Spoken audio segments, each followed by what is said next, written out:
You're listening to the Men's Dating Mastery Podcast with host Alec Chase, bringing you the experts in dating, sex, and relationships. Hello, fellas and ladies, because I know that you're out there listening too.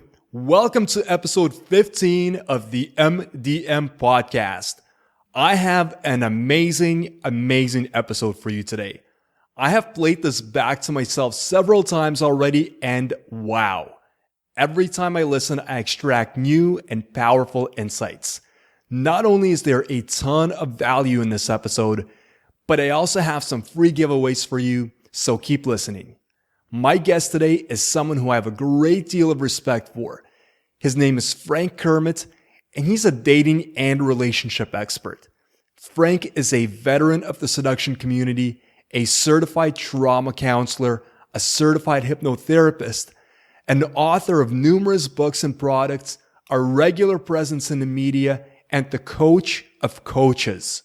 Most notably, however, Frank is a man with a big heart who's genuinely out to help people. I think you will come to the same conclusion by the time you're done listening to this interview. We set out to record a 30-minute conversation, but Frank was sharing so much powerful insight that we ended up speaking for almost 2 hours, which is why this is a two-part episode. The topic of our conversation is the 10 emotional needs of women. Here, in part 1, Frank explains what emotional needs are, and more importantly, what they are not.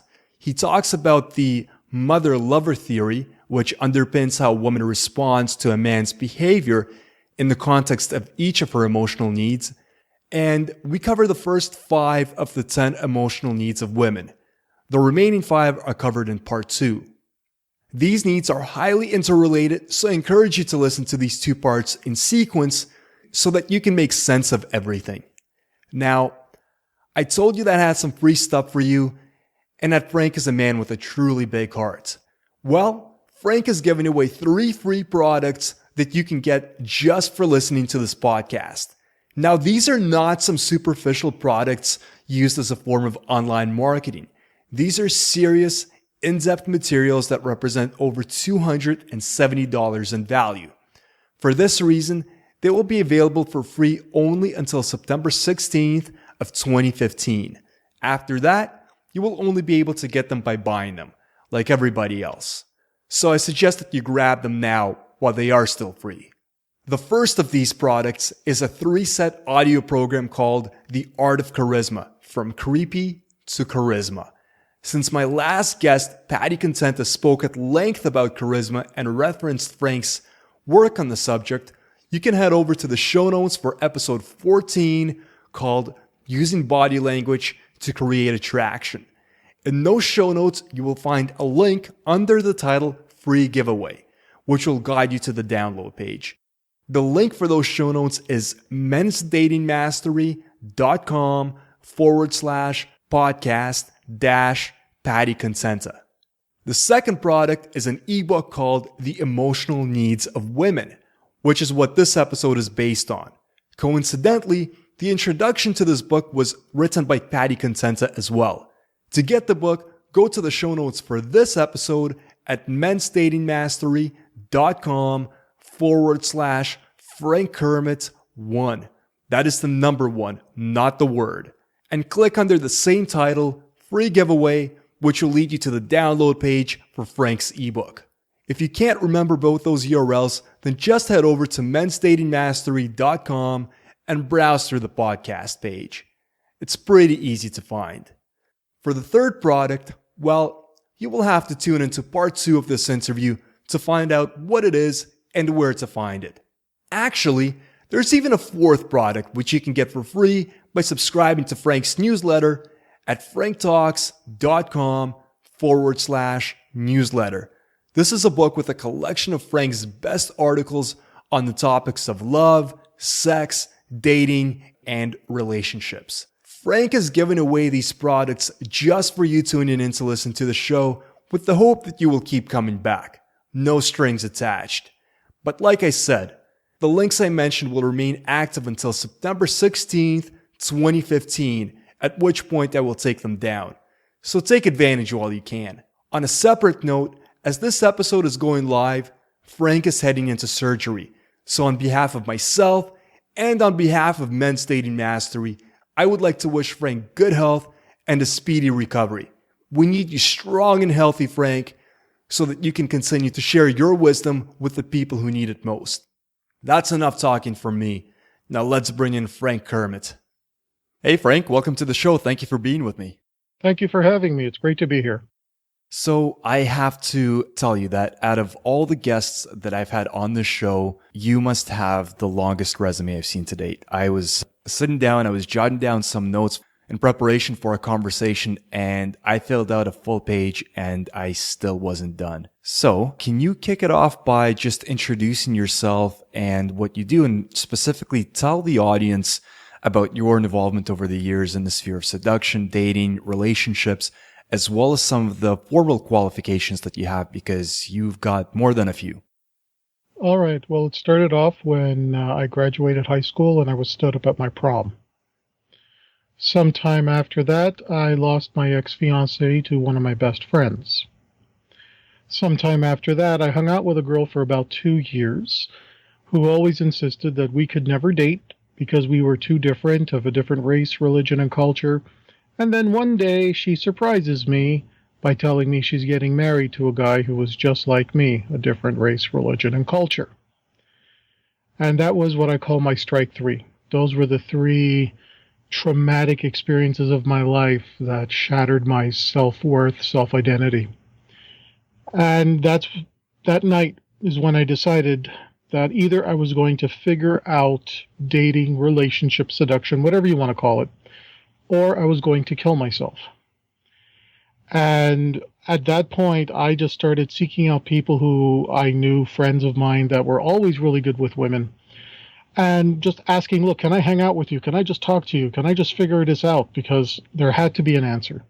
This whole concept of, well, you can't really explain it, you'll know when you know, I don't buy it. There has to be an answer. There's got to be some mechanism at work. We just haven't figured it out yet. And it was in the process after I hung out with them and I still could not make it work. I started planning to kill myself, and it was in planning to kill myself where I was selling some of the books and whatnot that I had collected that I came across the seduction community. Decided, okay, well, I'll try this because, again, I'm going for broke. Purchased a few products, started to apply the material, and I started to get positive results. It took me 3 years of trial and error to develop what I call my emotional needs theories. And this is where, if somebody told me to do something, I did it. I tried it. And then I documented everything I had ever done. I kept a journal in detail. And the journal included times when I was talking to a girl and got a response and trying to figure out, okay, I got a response then, I got a response when I talked to this other girl. What was the combination? What was in common? And through that came out my emotional needs theories, where I saw that when I did very specific behaviors, I got a positive result from women. It was 3 years of on and off trial and error, and I didn't get laid in those 3 years. That was part of a 5-year dry spell I was in.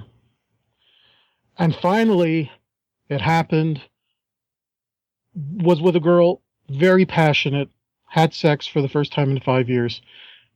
And I just did exactly with the other girls that I did with her. Same behaviors, same ways of expressing certain life experiences I've had. I don't lie to women, never have. What I do is that I properly present things that have happened to me, but there's different ways you can present it. You can present it where you're constantly negative about it, or you can present it as, yeah, this bad thing happened, but this is what I learned from it, and this is how it's changed me as a person.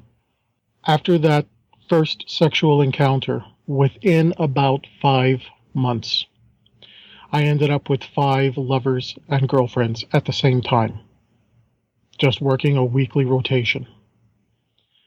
And what I was doing at the time is that I was continuing to apply my emotional needs theories, finding out what does work, what doesn't work, when it works, and for what type of girl. Because the 5 girls that I was seeing at the same time were very different personalities. They had some emotional needs in common. They had emotional needs which were very different. And that's where I was learning how to calibrate. Short time after that, after 7 years apart, I actually got my ex-fiancée back. And we resumed a relationship that lasted about 2 to 3 months. And when we ended it as friends, but I got closure on that relationship. And around that time, I experienced my first poly date. It was Valentine's Day. I was seeing two different girls at the same time. They both knew of each other. They had never met. And I told both of them, I don't want to have to choose. I want to see you both on Valentine's Day. So I made reservations at a restaurant, table for 3 that it had to be set a certain way. I invited both of them. I went to pick both of them up. They both sat in the back seat together. I sat in the front seat of the car driving, and I gave them ample time throughout the date, because we had more than one location to go to get to know each other. And it was just an amazing experience. Like, coming from the background I had, just to experience this, it was phenomenal. So that was pretty much it. I went from the loser to seducer. It's the title of my autobiography. And in documenting everything, you have to understand that I never intended to become a coach in this business. My goal was to write out my life story, set it out there, let it help people, and then disappear. Well, that didn't happen. What ended up happening is that a lot of my friends saw how I was progressing, so they started coming to me for advice. Then they started referring me to other people, and I started giving advice. I started holding little groups at coffee shops where everybody was just taking notes, and I was just telling them the things that I had learned. Next thing you know, I'm getting fed up because it's eating up all of my time. No time to date girls when you're teaching a bunch of guys.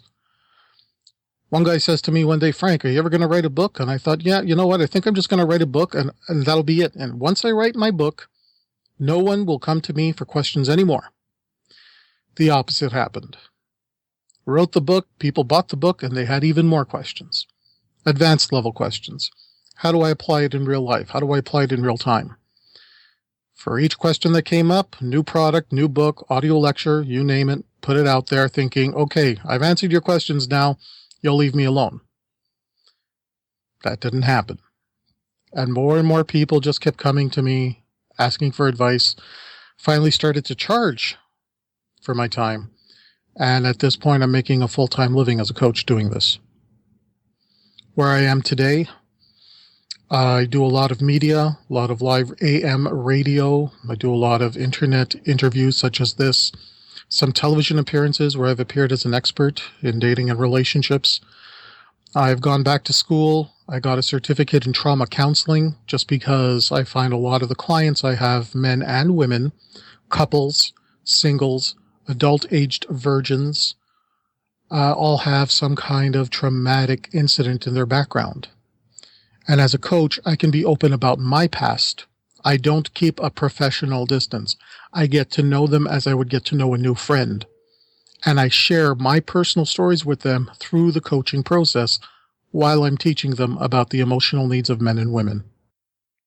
That is a very powerful story, Frank, and thank you for sharing it. Thank you for opening up like that. I can't imagine the kind of pain that you must have been feeling in your early day. And what's striking to me is that I've heard a number of people who are now coaches in the industry who had a similar experience of pain where they were borderline suicidal. And I think we sometimes forget just how much of a pillar romantic relationships are in our lives and how critical they are to our well-being. And I think that definitely demonstrates so. One thing I would like to say is that in our moments of trauma, in our moments of crisis, we often find our life calling. You know, the people who grew up never having enough food for Thanksgiving end up dedicating their lives to creating wealth and starting foundations to help needy people. Our life callings are always in our moments of crisis. So with every moment of crisis, there's something for all of us to learn. Absolutely. And that's a wonderful way of looking at it. You mentioned that you started with developing products and developing insights into emotional needs. And that's what I'd like to dedicate the greater portion of this conversation to. And I'd like to start with the 10 emotional needs of women that you've identified. So could you tell us what they are and provide examples of how these needs show up in everyday life and how men can respond to them appropriately? Absolutely. Let's start off with a very key concept. And if you can understand this concept, you can understand emotional needs. First of all, an emotional need is about what a person responds to, not about what they like. Intellectually, they think to themselves, I would like a really nice person to come into my life. This is both men and women. But emotionally, we don't always respond to what's best for us. We respond to some kind of stimuli. And whether or not that stimuli is good for us, we have an emotional response to us. That's our attraction mechanism. That's what causes us to be attracted to certain types of people. If we can reprogram our own attraction mechanism, we can then focus on dating people who are better suited for us. Most people don't do that. Most people are on autopilot. Our attraction mechanism comes from the way we learn to survive as children. If I grow up in a household that was emotionally abusive, as a child, I will make certain connections in my brain. I see if I simply supplicate to the person who is abusive to me, I will survive. Then we take that attitude into our adult lives. If I supplicate to people, then they will allow me, they will like me, they will allow me to continue living. That doesn't work when you're an adult, because at that point you're in the position to provide for yourself in terms of your own survival. But the attraction mechanism has been in-depthly programmed. That's what an emotional need is. It's something we respond to, not necessarily something that we like. When we're looking at the emotional needs of women, in order to get them to respond with either some kind of sexual attraction, where they want sex, or emotional attraction, where they feel a sense of being in love. I have worked it out in my practice, and this is how I teach it. A woman can either be one of two roles in any man's life. She can be his mother, or she can be his lover. She cannot be both. This is what happens in long-term relationships. I'll sometimes have a much older couple. They've been together for 20 years. They come into the room and she says, I'm not in love with him anymore. And he's a good guy. He's never beaten her, never cheated on her. They've had their problems, but there's never been anything that would make somebody say, oh, you got to leave this guy. All she can say is, I don't know why, I just don't feel it anymore. And she thinks that she's going to be happy walking away from this family, screwing up the kids, and then getting used by a bunch of men who want to bang her but not ever commit to her. Here's what's happened in those long-term relationships. Over the course of time, she has stopped feeling like his lover and more started feeling like his mother. And with what I'm about to tell you now, these are the top 10 emotional needs of women. There's more emotional needs out there, but these are the top 10 that I've identified, that if you address these emotional needs continuously, she can't ever stop being attracted to you. Are you ready for this? Ready, let's go. Okay, emotional need number 1, the protection of her reputation. A person's reputation is their most powerful asset, their credibility. There are people who make entire livings off their credibility, off their reputation, and a person's reputation can also dictate if they end up alone and abandoned in the world. A woman, especially if she's younger, has to be very mindful of what her reputation is. It is the man who demonstrates that not only does he protect her reputation, but he protects all reputations of people, even if the man has been wronged by certain people.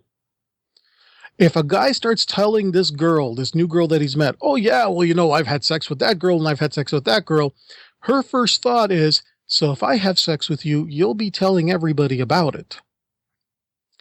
Regardless of militant feminism right now that is empowering women to go out there and be as sexual as men, there is still a stigma for women with multiple partners.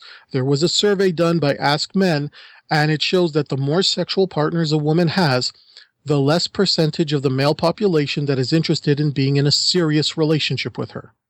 They'll still want to have sex with her, but they won't want a serious relationship with her, which means that by the time she's 40 or 50, she'll be alone and a cat lady. So the guy who says, you know what, I don't talk about that element of my life. If you and I become involved, if we become serious, I might share that part of my life with you, but it's not something that I share with the public in general. She knows that no matter what happens between her and him, he will be discreet because he's always discreet. He's always mindful of people's reputations. If in casual conversation, let's say you're in a group event that's mixed men and women, and somebody says, hey, whatever happened between you and that other person that you had the falling out with? If you go into all the details, every girl at that table knows, oh, so if we have a falling out, if I make a mistake, if something happens, or if there's a misunderstanding, you're just going to be vocal about it. She knows that you may apply it to her. If you respond by protecting people's reputation and saying, well, we had a falling out and I'm disappointed about it, but there's no real need to go into that now. There are certain things I don't discuss in public. You will end up being that one guy that probably has sexual experiences with many women friends, meaning the women that are currently in your life, your social circles. It'll be women who all know each other, but they don't all know that they've all been intimate with you at some point. And by the way, protection of a reputation, for those guys who, for whatever reason, they come off very creepy. They just don't have the ability to calibrate. Changing this one specific behavior completely changes how the women around them treat them. By that, you mean how they discuss their relationships with other women? Exactly. Just the fact that when a guy stops trying to be a jokester, constantly putting other people down, constantly, targeting the reps of everybody else, even if it's done in fun. When I work with these guys, let's say an adult male virgin, who for his entire life, he could be 30, 40 years old, still never was able to get on a date because every girl says, let's just be friends. What are these guys doing? They behave in a way where she has reason to believe that her reputation would not be safe with him, regardless of what happens between them. When I teach these guys who, they're nice guys, they just come off a little creepy, uncalibrated, socially awkward. When they learn, I have to protect everybody's reputation. I never have to put someone else down in order to make myself look good. What these guys end up discovering is that their social circles start recognizing, hey, you've changed. You're a little different. There's something going on for you. And the attraction starts to build, or at the very least, the mothering instinct is halted. Now, how does this apply to the mother-lover theory? If a woman is around a guy where she senses my reputation would not be 100% safe with him, her guard goes up. She enters a mothering mode, not necessarily becoming his mommy, but just the fact that because her guard is up, she has to think like a mother who's around a small child and has to be there to sort of, I got to watch what I say. I got to watch what I do. I can't fully be myself. I can't fully let go because the child who's with me may go ahead and repeat this somewhere else. That evokes the mothering instinct. But when he behaves in a manner that protects her reputation, her guard is dropped. Now she has the potential to become his lover. She can be herself. She can say or do whatever she wants. She feels freed up from that burden of having to keep her guard up. So that's an example of how the mother-lover theory applies with emotional need number 1, protection of her reputation. And guys, if you're listening to this and if you don't want to buy the book, that's okay. Just apply this rule across the board. Protect people's reputations. You're going to see a significant difference with the way people interact with you. Okay, so let's go on to emotional need number 2. Emotional need number 2, she wants to experience a range of emotion. For women to experience a range of emotion, it allows them to feel alive. She wants to feel. Now, I say it like this because this is the way that men learn. As men, we don't want to be encumbered. We don't want to be stopped by multiple emotions. It drives us nuts. Too much emotion forces us to shut down and say, look, I got to go away into the tool shed here for a few hours. We got to decompress. For women, that's how they process the world. There's just so much emotion going around. One of the challenges for guys and girls is that the guy who wants, I really want that really hot girl. Well, that really hot girl is probably really hot and beautiful because she has a high need for emotional range. Another word for emotional range is drama. So when he's going after the really hot girls, but he doesn't like the way she's acting and behaving, there's a conflict.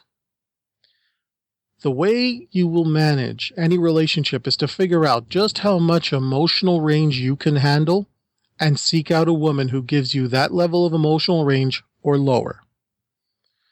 Now, emotional range might mean that, depending on the girl, she might try to pick a fight when there's really nothing to argue about. Emotional range could be she just needs a sense of humor, where one minute she's feeling down, but he's got a great sense of humor and it just sparks her from that, feeling bad to feeling really good. When women say, I like a guy with a sense of humor, that's what she means. I want a guy to give me a variety of emotions. Now, what happens if the guy is always negative and all the emotions that he's able to give to a woman are just constantly negative emotions? Her guard's got to go up. If the guy doesn't really have anything going on, maybe he's dealing with some level of depression, maybe he's just never been the type of guy that was ever encouraged to go out and do things for himself, he comes across as boring, nice, a good guy, doesn't stir the waters much. Well, that type of boredom causes her to say, well, if I'm not going to get emotional range from this guy, I got to do it for myself. Hence, the mothering instinct kicks in. Her guard goes up. She has to say, I have to be the adult here. As opposed to the guy who once in a while says, hey, I picked this flower for you. Who goes to a dollar store and for 50 cents buys one of these keychains with a little cutesy thing. Oh, I was out today and I was thinking of you. Wow, all this emotional range for her. And that's, for a lot of girls, that's all it takes. Just the fact that he thought about her and he's giving her emotional range. For guys, when we experience multiple levels of emotion, like when we experience emotions like anger, it could be overwhelming for us. According to Dr. Steve Stosny, who I took a 3-day seminar on domestic violence intervention, the two emotions that men respond to very differently than women are shame and guilt. When a man experiences shame and guilt, we can experience it so deeply that it's not uncommon for guys going through shame and guilt to want to self-sabotage, want to destroy themselves. You see this in some divorces where the guy feels so much shame and guilt that he's even going through the process of divorce that he agrees to things that he shouldn't be agreeing to because on some level he feels he's got to be punished. When a woman experiences shame, guilt, and anger, and even these negative emotions, it's just an emotion that she's experiencing amongst a range. I don't know what it is. I still haven't been able to pinpoint what it is, but women have what I would call some level of emotional sophistication where they can deal with certain emotions better than men.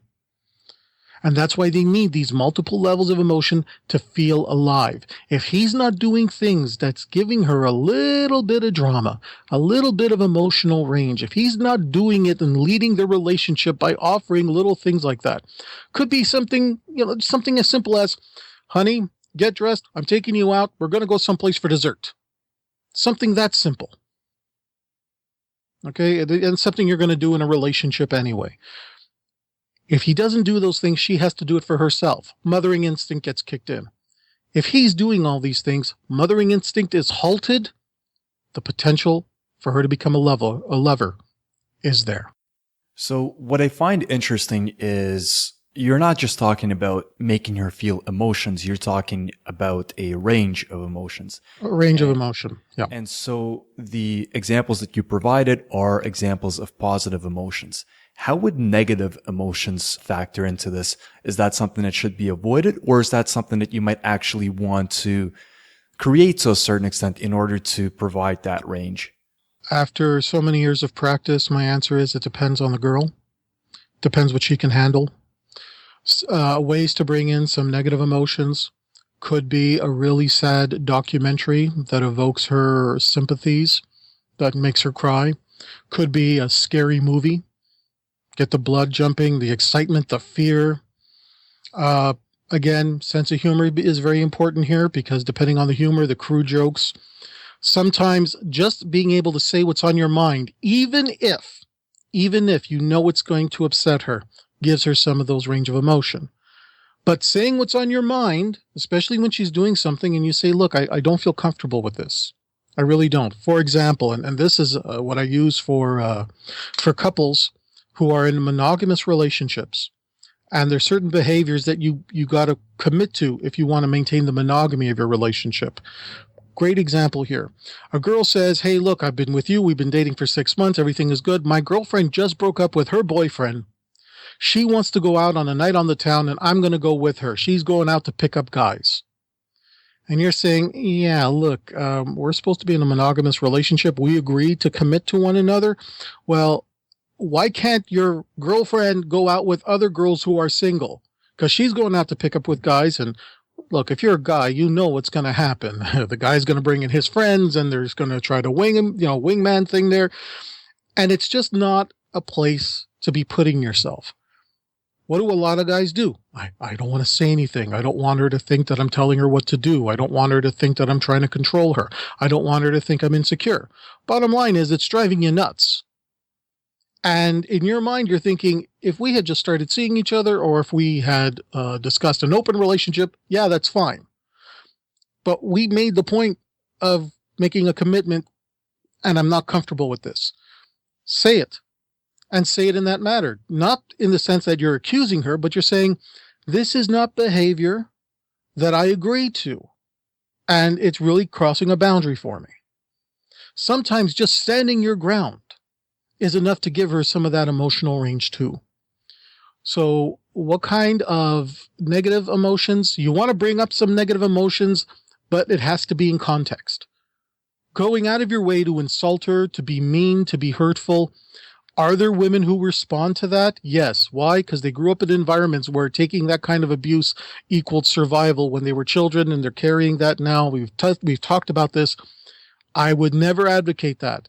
If the only way that you can give the woman in your life an emotional range is to be abusive, stop the relationship. And I've seen this with a lot of guys who went into the seduction community that were good guys who adopted bad behaviors, and they became jerks. You're going to suffer for becoming a jerk, because once those behaviors are entrenched in you, they're not that easy to get rid of. And you have to be able to respect yourself before any woman can totally respect you. Right. As you're talking about this, I thought one way to create an emotional range could just be in the context of flirting, particularly when you're meeting a woman for the first time. One term that's often used is push-pull, and showing interest and then being aloof a little bit. And so that little back and forth, but in a playful manner. And so I'd like to emphasize the word playful, that you're not being emotionally hurtful, but you're riding it like a wave rather than being flat. I am so happy you used the word playful, because even something like push-pull can get abusive, because you're really just trying to screw somebody up and get them mixed up. And the type of women who are going to walk away from that, the problem isn't with the woman. The problem's with you and the way you're doing it. It's the women who stay that you need to be worried about. Yeah, it's the woman that walks away is the one that you actually want. Yeah. Okay, so let's move on to the third emotional need. Emotional need number 3, cater to the little girl in her. This was taught to me by, he's known as Dr. Amir Sambangi.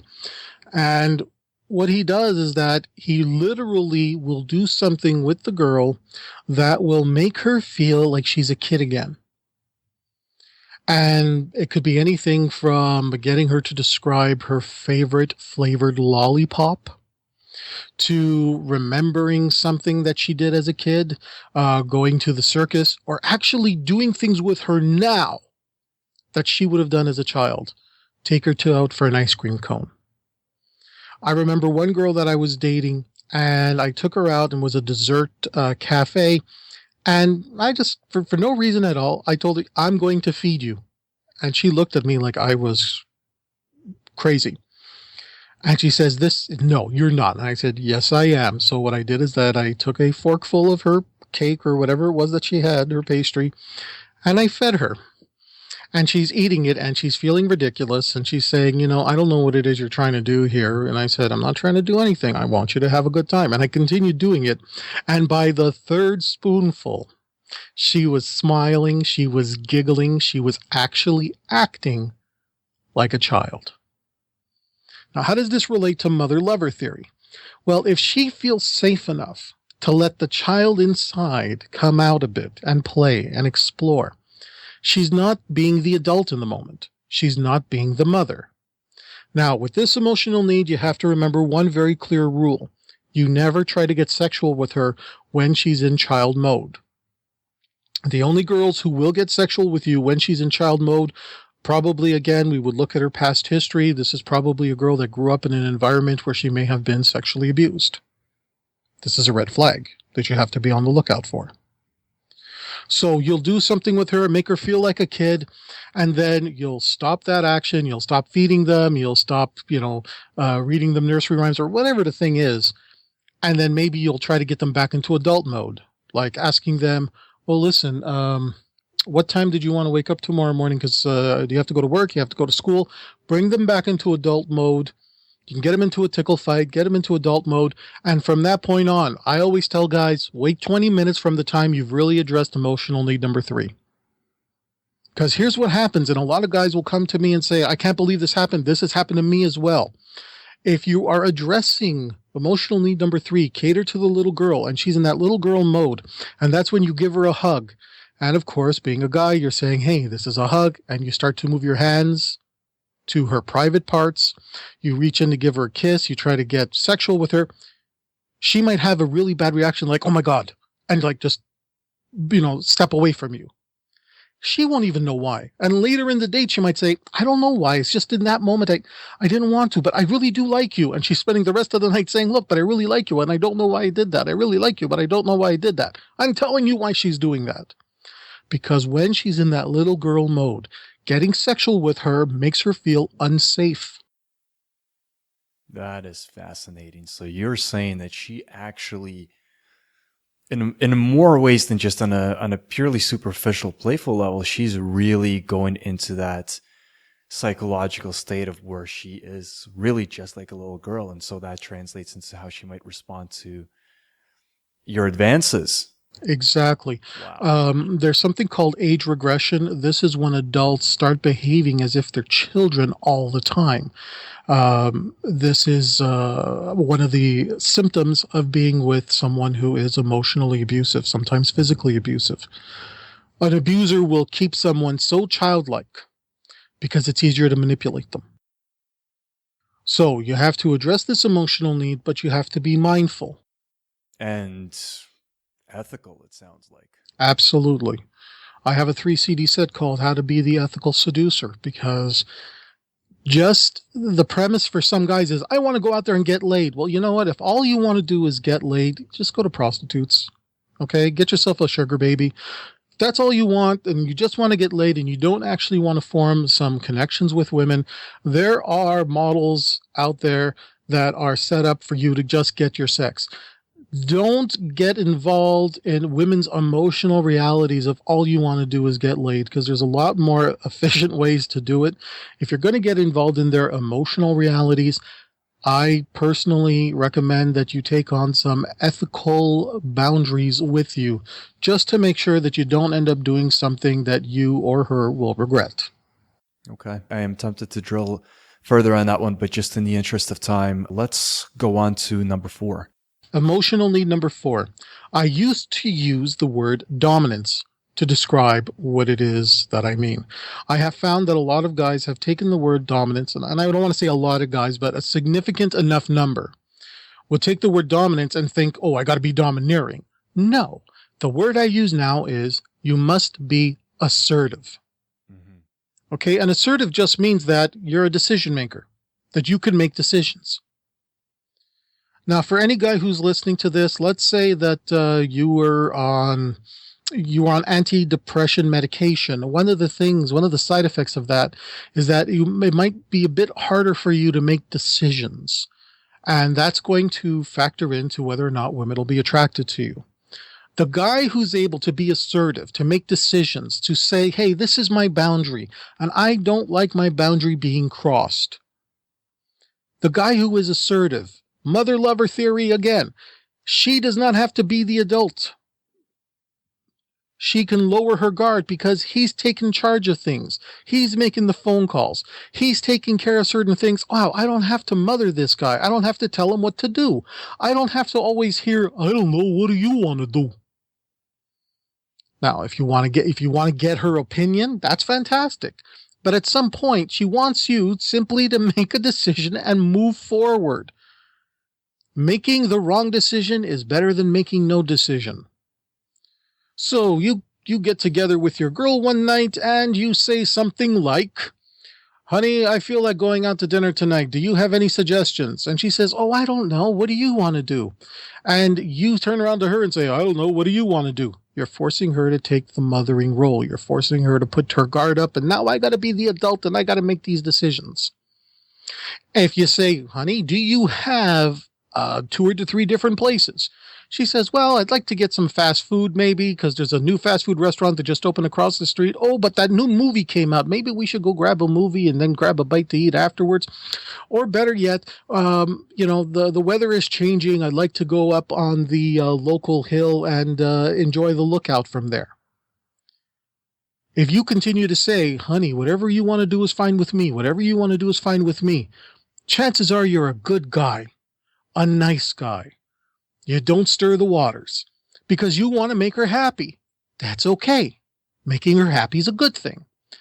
But when making her happy is the only emotion she's feeling with you, what are you violating? When you're constantly trying to make her happy and that's all you want to do, baby, whatever you want to do is fine with me. Whatever you want to do is fine with me. I just want to make you happy. You're actually violating emotional need number 2. She wants the range. That's right. By being that nice guy, you're essentially creating a very flat emotional experience. I see what you're saying. Now, look, I want to make it clear. Being a nice guy is okay. Being a nice guy just because you always want to make her happy no matter what, even when you are, not being assertive enough to even suggest things that you would want to do, that's when it becomes bad. And if she's always being made happy and she's always being made happy, you know what? She's bored because she only has that one emotion. So if you turn around and say, after she gives you that list of options and you say, you know what? Let's go out to the fast food place. We'll grab it for takeout and then we're going to go up on the lookout. I've made the decision. That's what we're going to do. And if a few, half hour later, she says, but you know what? I really would like to see that movie. You stick to your guns. You say, look, we've already decided what we're going to do tonight. We'll go to the movies sometime this weekend. But right now, let's just follow through on this. And if she gets upset with you, you're being such a jerk. You're being so hard-headed. You're being so stubborn. What emotional need are you now addressing? You're addressing number 4 because you're being assertive, and you're addressing number 2. You're giving her emotional range. As long as you're not afraid to upset her, and I'm not talking about upsetting her by being abusive or saying things to be mean. I'm talking about if she's not going to be happy in the moment, you have to be comfortable with that. Right. And I'm seeing how all of these interrelate. Yeah. It's interesting that none of them are really there in isolation. They all play off each other. When I was going through my personal development, that's what I call that 3-year period, I didn't identify all 10 emotional needs. I identified, let's say, 4 or 5. But then when I started teaching it, I found that there were very specific emotional needs that I had to teach separate from the, bigger umbrella emotional need. For example, emotional need number 5 is fear of abandonment, but it's a huge umbrella because so many other things fall under fear of abandonment. But I've had to teach these other emotional needs specifically because by being mindful of these specific emotional needs, once you start addressing 10 out of 10, and when you get good at this, Within a 20-minute conversation, you can address all 10 emotional needs 2 or 3 times, just in the way you speak, in the way you act. That women just end up feeling something for you and they can't explain it. Emotional needs is not something that is logically explained. That's why these women who have been with their husbands for 20 years are coming into the office saying, I don't know why, I just don't feel that anymore. Maybe it's because he didn't get a raise at work. They look for reasons to blame. The fact is they are not able to articulate why they are and are not attracted. That's why there's no point in asking a girl, why don't you like me? She doesn't know. All she knows is what she responds to.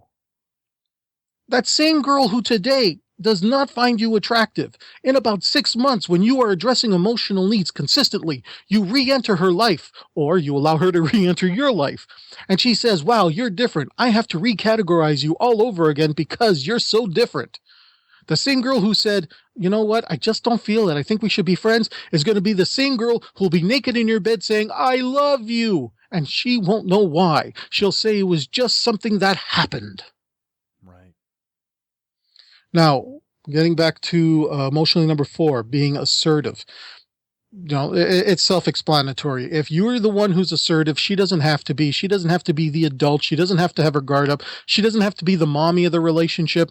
She gets to enjoy the ride. And if you are doing it right, she has the potential to be your lover. This is one of the things that long-term couples struggle with because, especially when they start having kids together. And the way she takes care of the kids, she starts taking care of her man too. Next thing you know, she starts feeling mothering towards her man, and the problems begin. Let's go to emotional need number 5, fear of abandonment. It's not so much that she says, I never want to be abandoned by you. But if she's meeting you right now, she wants to know that she could earn your commitment. Key word in there is earn.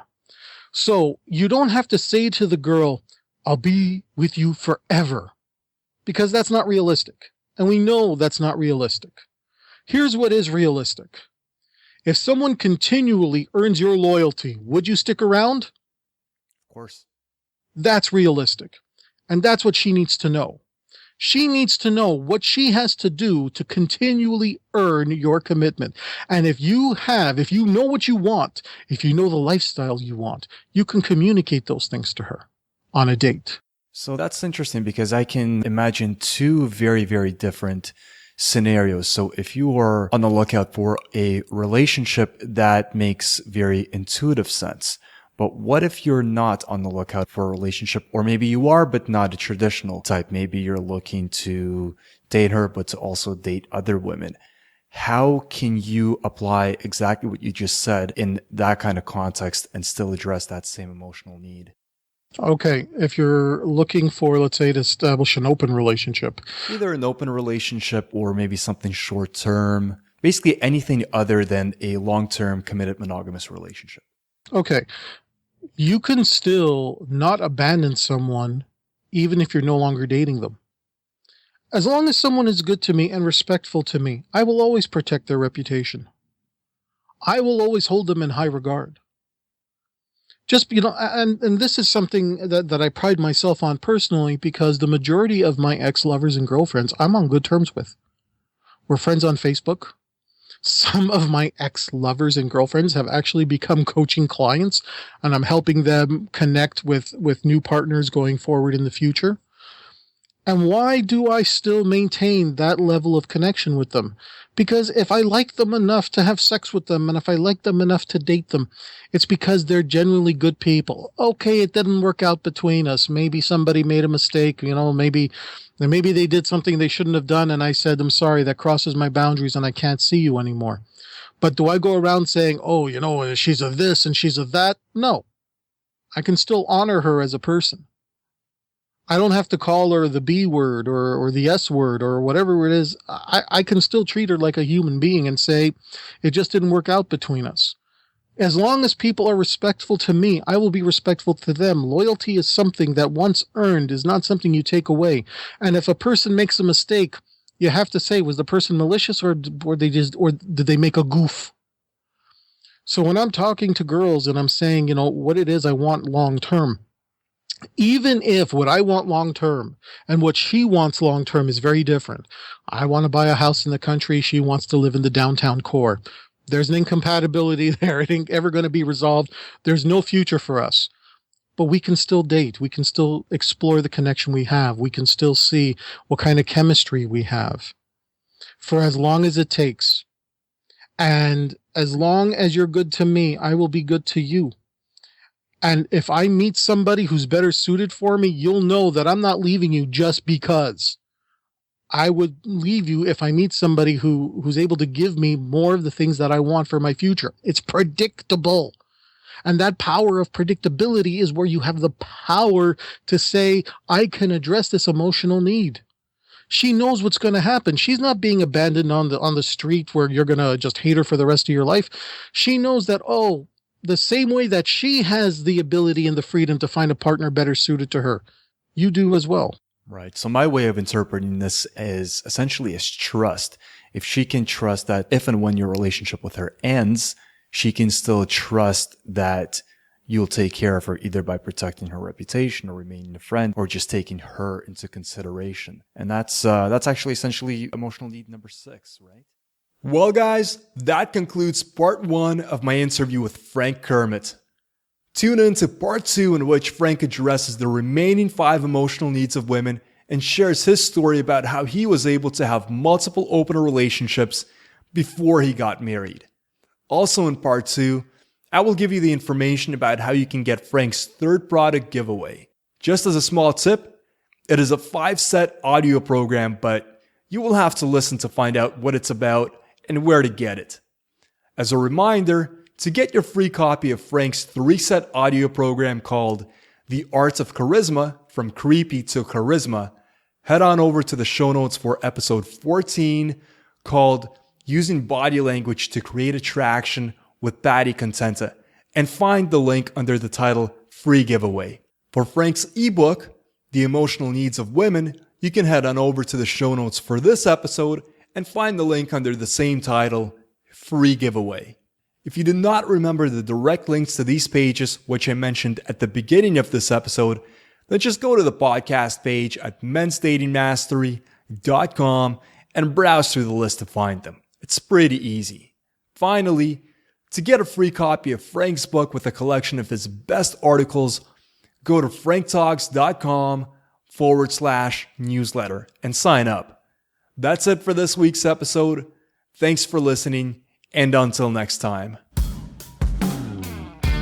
Thank you for listening to Men's Dating Mastery, a podcast dedicated to improving the lives of men and the women around them.